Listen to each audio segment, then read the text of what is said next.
Okay, so we all knew the ATF's stabilizing braces rule would come along, even though it got delayed. But honestly, I couldn't have even guessed that it would be this stupid. I mean, they took out the point system, but yet somehow made it even stupider. This is literally the most poorly put together law, ruling, whatever you want to call it. It's horribly written.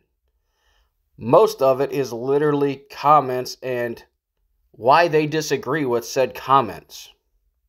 You remember the comment period, right? Those comments. People disagreeing with them doing this. And why they think you're wrong and they're right. Let's get in this and go over a few valid points here, huh? Okay, so this is actually in the document, the 293-page document. This is the SBA3 Brace. This is when they were trying to get it approved, SB Tactical.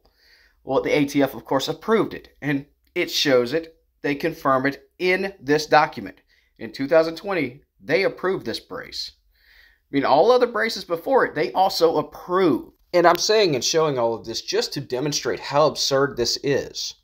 This was once a completely legal item, and now in 120 days, it won't be. You're a felon if you have this, possibly. And on top of that, you have no way of knowing except by watching a YouTube video on it. It's not being announced on the news. I haven't seen it one time on the news. So unless you stick to a YouTube video and find this, you don't even know about this. Okay, so the factors that determine whether or not you have an illegal SBR is if your brace is on a gun and whether the weapon has a weight or length consistent with the weight or length of a similarly designed firearm, rifle. What does that mean? Is there a certain weight that's wrong or right? What? Because I got a friend who has a couple of ARs. He has one that's about 3.8 pounds rifle. He also has a pistol that's about 9.5 pounds. Okay, the next one. Whether the weapon has a length of pull measured from the center of the trigger to the center of the shoulder stock or other rearward accessory component or attachment, including an adjustable or telescoping attachment with the ability to lock into various positions along a buffer tube, receiver extension, or other attachment method. This is consistent with similarly designed rifles. So basically, this is length of pull, but you're not listing a length. That is good, bad, what? They did before. So maybe, it goes along those lines. Okay, whether the weapon is equipped with sights or a scope with eye relief that requires the weapon be fired from the shoulder in order to use as designed. Okay, so what your eye relief is. Okay. Whether the surface area that allows the weapon to be fired from the shoulder is created by a buffer tube, receiver extension, or any other accessory component or rearward attachment that is necessary for the cycle of the operation. So what your pistol brace is attached to matters now, whether it's a buffer tube, a receiver extension, or whatever else. Okay, but there's no real clarity here. Okay, the manufacturer's direct or indirect marketing promotion material, including the intentions of the use of the weapon. Okay, so if the company that made the brace are shouldering it and all, okay, I could kind of see what they mean here. I don't agree with it, but I can see what they mean.